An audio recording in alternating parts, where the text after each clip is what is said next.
আসসালামু আলাইকুম। কেমন আছেন সবাই? আশা করছি সবাই অনেক বেশি ভালো আছেন। আমিও আলহামদুলিল্লাহ বেশ ভালো আছি।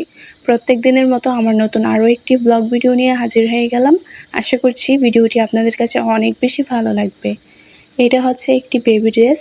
আমি বেবি ড্রেসের ড্রয়িংটা আজকে আপনাদের সাথে শেয়ার করছি। খুবই সিম্পল ডিজাইন দিয়ে কিভাবে একটি বেবি ড্রেস আপনারা সুন্দরভাবে ড্রয়িং এবং সেলাই করে নেবেন, সেটাই আজকে আমি আপনাদের সাথে শেয়ার করছি। এখানে আমি কাগজের রং পেন্সিল নিয়েছি। এই রং পেন্সিলটি আপনারা যে কোনো লাইব্রেরিতে 15 থেকে 20 টাকার মধ্যেই পেয়ে যাবেন।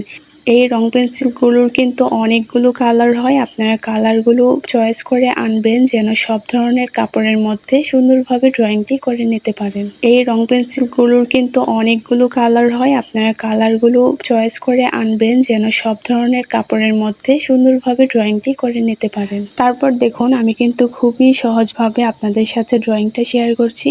আমি প্রত্যেকটা ফুলের মধ্যে 5 থেকে 6টা করে পাপড়ি দিচ্ছি, আর কিছু আমি পাতা এড করছি। এই ধরনের ড্রেসগুলো কিন্তু দেখতে অনেক বেশি ভালো লাগে, এবং ছোট বাচ্চাদের ড্রেস আপনারা যে কোনো ডিজাইন দিয়েই করেন না কেন, দেখতে কিন্তু অনেক বেশি ভালো লাগে।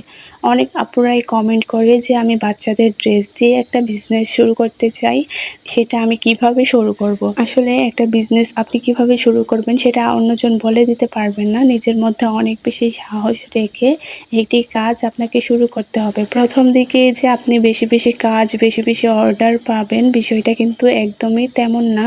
আপনি আস্তে ধীরে কাজটা শুরু করেন, তাহলে দেখবেন সফলতা ইনশাআল্লাহ আপনি পাবেন। আমরা যখন কাজ শুরু করেছিলাম তখন কিন্তু একটা অর্ডার ছাড়াই আমি কাজটা শুরু করেছি। প্রথমে আমি আমার নিজের জন্য ড্রেস বানিয়েছি। আমার ড্রেস দেখেই কিন্তু অন্যরা আমার কাছে ড্রেসগুলো অর্ডার করেছেন। এভাবে করেই কিন্তু সবাই জানতে পেরেছেন যে আমি হাতের কাজ করি, তারপরেই কিন্তু মানুষ আমার কাছে অর্ডারগুলো করে। এভাবে আপনিও নিজের জন্য প্রথমে ড্রেস বানান। ড্রেসটা যদি অন্য কারো পছন্দ হয় তাহলে সেটা সেল করেন, আর যদি সেল না হয় তাহলে নিজে পরে ফেলুন। আর ড্রেসগুলো সেল হবেই না কেন বলুন তো? আপনাকে ড্রেসগুলো এমনভাবে রেডি করতে হবে যেন যে কেউ দেখলে ড্রেসগুলো পছন্দ করে। প্রথমত আপনার হাতের কাজের ফিনিশিংটা অনেক ভালো আনতে হবে, কারণ যে কেউ তো আপনার ড্রেস এমনিতেই নেবে না। আপনার কাজের ফিনিশিং এইসব দেখেই তো আপনার ড্রেসটিকে পছন্দ করবে। এবং সুতা কাপড়ের কালার কম্বিনেশনটাও ঠিকভাবে চয়েস করবেন যেন যে কেউ দেখলে ড্রেসটি আপনার পছন্দ করে ফেলে, আর ড্রেসটি কিন্তু আপনি অল্প সময়েই সেল করে ফেলতে পারবেন। এভাবে করেই কিন্তু কাজটা প্রথম দিকে আপনাকে শুরু করতে হবে। কথা বলতে বলতে আমি কিন্তু আমার পুরো ড্রয়িংটা কমপ্লিট করে নিয়েছি।